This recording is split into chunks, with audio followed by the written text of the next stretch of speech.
Hey guys, this is Austin, and today I'm here with a review of the Nokia Lumia 1020.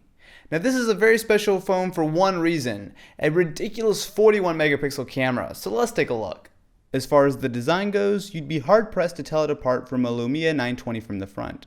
Only when you flip it around do you notice the bulge for the camera and Xeon flash.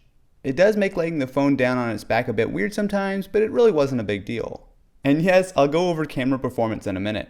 You'll find all of your buttons along the right edge, including volume rocker, sleep wake, and two-stage shutter button for focusing and snapping a picture. It's still available in some flashy colors like this yellow, and in typical Nokia fashion, the build quality is top-notch. It's made out of a fantastic polycarbonate that's both matte and incredibly soft to the touch, giving it a great feel in the hand. I'm a big fan of metal in smartphones, but I've got to say props to Nokia. The 1020 is a solid and well-built phone. On board, you'll find a familiar sight, a 4.5-inch 1280 by 768 screen running Windows Phone 8. Spec-wise, the phone isn't really anything special. The screen is good without being able to match the excellent 1080p displays on the HTC One or Galaxy S4.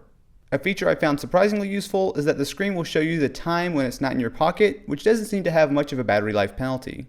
It has a 1.5 GHz dual-core Snapdragon S4 along with 2 GB of RAM, and while that's hardly groundbreaking, it's good enough for Windows Phone. Navigating around the OS is nice and snappy, and with the 2 GB of RAM, multitasking works well, allowing you to jump in and out of apps without much delay. With such a high megapixel camera, thankfully Nokia has included 32 GB of storage standard with the phone. Battery life is alright. It only has a 2000 mAh battery, which was just enough to last me through a normal day. However, keep in mind that shooting pictures and video will eat into your battery quickly. I won't go too in-depth into Windows Phone 8 as it's practically identical to what you'll find on other phones like the Lumia 920, but two big things stick out to me. First of all, while slowly but surely app support is getting better, there's still a lot missing. Seriously, there's no Instagram on a phone with a ridiculously great camera. The game selection is mediocre, especially considering the Xbox Live integration, and some of the apps that are here don't quite match up to their iOS and Android counterparts. The biggest problem for me, as someone who uses a lot of Google stuff, is none of it's here. At all. There's a Google search app which is nothing special, but beyond that you had better get used to using the mobile sites. Gmail and Google Calendar support is alright, but apps like Hangouts, Google Plus, and Drive are all missing any sort of official apps. By far the most important part of the Lumia 1020, however, is the camera. It can be summed up very easily. This is the best camera you'll find on a phone, period. Like its spiritual successor, the PureView 808, it's packing an almost absurd 41 megapixel sensor. With so many pixels to work with, you can zoom way in after the fact without losing much quality at all. You can also get some pleasant depth of field to really isolate your subject, which is something that's much harder to achieve with other phones. Image quality is very good with decent dynamic range and stupid amounts of detail. When you snap a shot, the phone saves two files, one full resolution shot and one 5 megapixel picture that's been oversampled. This makes it a lot easier to share. The full res shots can be over 12 megabytes, which is too big for many places online. With so many pixels crammed into the sensor, raw pictures are a bit soft, but the oversampled versions sharpen up things nicely, although this does add a bit of noise in some shots. To go along with the new camera, Nokia has a Pro Camera app, which is great. If you just want a quick shot, you can snap away in full auto mode, which is smart and good about nailing the exposure and focus.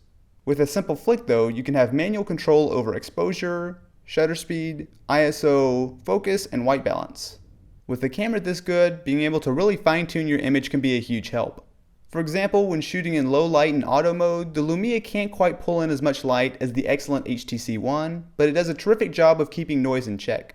Take control with a longer exposure, however, and you can really pull off nice shots in practically no light.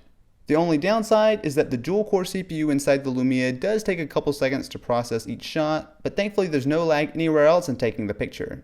Video is fantastic as well. With image stabilization, quiet focusing, and an impressive smart autofocus algorithm, the phone can give you some very nice looking files.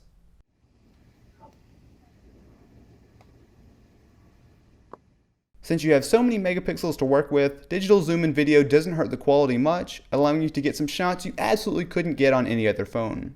The stabilization and focus can get a bit weird if you're walking, and manual controls during video basically boil down to zooming with the white balance, focus, and video light needing to be set before you hit record. If you're not a camera geek, a lot of that probably didn't make much sense, but as someone who shoots photos almost entirely on smartphones, this stuff is very, very exciting. The Nokia Lumia 1020 is what Windows Phone has needed for a while now, a killer app. The camera is absolutely the best you'll find on any phone, and for a lot of people that's going to be enough to switch. Now, is it perfect? Definitely not. Even though Windows Phone has seen some major improvements lately, it is still lacking behind in a few key areas, and while the specs are pretty decent, both the screen and the internals are only okay. They really don't match up to some of the newest and latest phones, including the Samsung Galaxy S4, as well as the HTC One, and soon to be the Apple iPhone 5S. With an on-contract price of $300, this isn't for everyone, but it is the most exciting phone I've tried in quite a while. So if you have to have the best camera, look no farther than the Nokia Lumia 1020. So now that you've seen my review, what do you think of the latest Lumia phone?